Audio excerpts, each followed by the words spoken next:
इयत्ता 7वी. विषय नागरिकशास्त्र, पाठ क्रमांक 4, मूलभूत हक्क, भाग 1. प्रश्न पहिला. खालील प्रश्नांची थोडक्यात उत्तरे लिहा. 1. मूलभूत हक्क म्हणजे काय?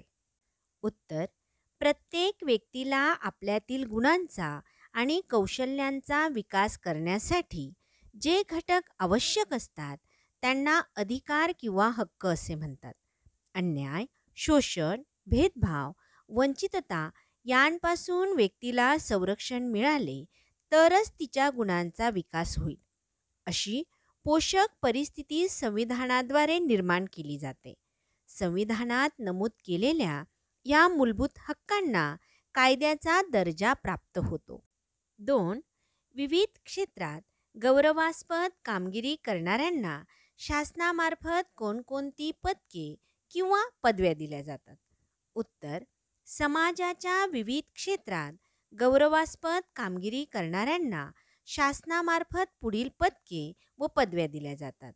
1. पदके. संरक्षण दलातील उत्कृष्ट कामगिरीसाठी परमवीर चक्र, अशोक चक्र आणि शौर्य चक्र ही पदके दिली जातात. 2. पदव्या.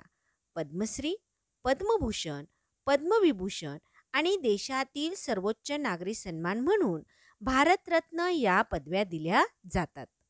3.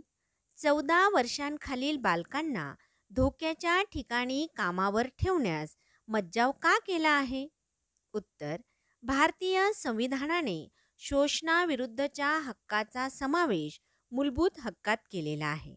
त्यानुसार बालकांचे शोषण थांबवण्यासाठी विशेष तरतूद करून बालमजुरी हा कायद्याने गुन्हा ठरवण्यात आला आहे.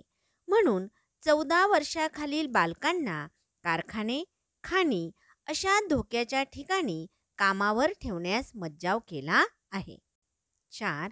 संविधानाने भारतातील सर्व नागरिकांना समान हक्क का दिले आहेत? उत्तर. प्रत्येक बालकाला जगण्याचा हक्क असतो. तसेच प्रत्येक व्यक्तीला अन्याय, शोषण, भेदभाव यापासून संरक्षण हवे असते. प्रत्येकालाच आपल्या गुणांचा आणि कौशल्यांचा विकास करण्यासाठी पोषक वातावरण हवे असते. अशी पोषक परिस्थिती निर्माण करण्यासाठी संविधानाने भारतातील सर्व नागरिकांना समान हक्क दिले आहेत. प्रश्न दुसरा. स्वातंत्र्याचा हक्क या विषयावर चित्रपट्टी तयार करा. चित्रात दाखविल्याप्रमाणे तुम्हीही चित्रपट्ट्या तयार करा. प्रश्न तिसरा. खालील वाक्ये दुरुस्त करून पुन्हा लिहा. 1. कोणत्याही व्यक्तीला जन्मतःच हक्क प्राप्त होत नाहीत. दुरुस्त वाक्य आहे. कोणत्याही व्यक्तीला जन्मतःच हक्क प्राप्त होतात. 2. सरकारी नोकऱ्या देताना सरकार धर्म, लिंग, जन्मस्थान यावर आधारित भेदभाव करून तुम्हाला नोकरीपासून दूर ठेवू शकते. दुरुस्त वाक्य आहे. सरकारी नोकऱ्या देताना सरकार धर्म, लिंग, जन्मस्थान यावर आधारित भेदभाव करून कोणालाही नोकरीपासून दूर ठेवू शकत नाही. प्रश्न चौथा. पुढील संकल्पना चित्र पूर्ण करा. स्वातंत्र्याचा हक्क.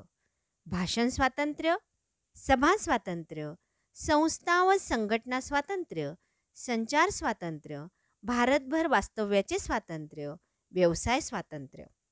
कल्पना करा आणि लिहा. कुत्रा, मांजर, गाय, म्हैस, शेळी यांसारखे प्राणी तुम्ही पाळत असाल.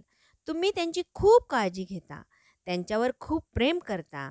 या प्राण्यांना बोलता आले असते तर त्यांनी तुमच्याकडून कोणते हक्क मागितले असते? उत्तर.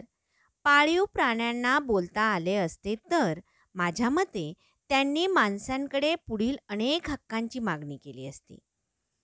आम्हाला उपाशी न ठेवता चारा द्यावा, उन्हा पावसापासून संरक्षण व्हावे म्हणून चांगला गोठा बांधून द्यावा, आमची आणि आमच्या पाडसांची कत्तल करण्यासाठी आम्हाला कत्तलखान्यात पाठवू नये, आमच्या पाडसांना पुरेसे दूध दिल्यावरच बाकी दूध तुम्ही घ्यावे, आमच्या तोंडाला फेस येईल एवढे काम आमच्याकडून करून घेऊ नये, कामात पुरेशी विश्रांती द्यावी. तुम्ही आम्हाला क्रूरतेने वागवू नये.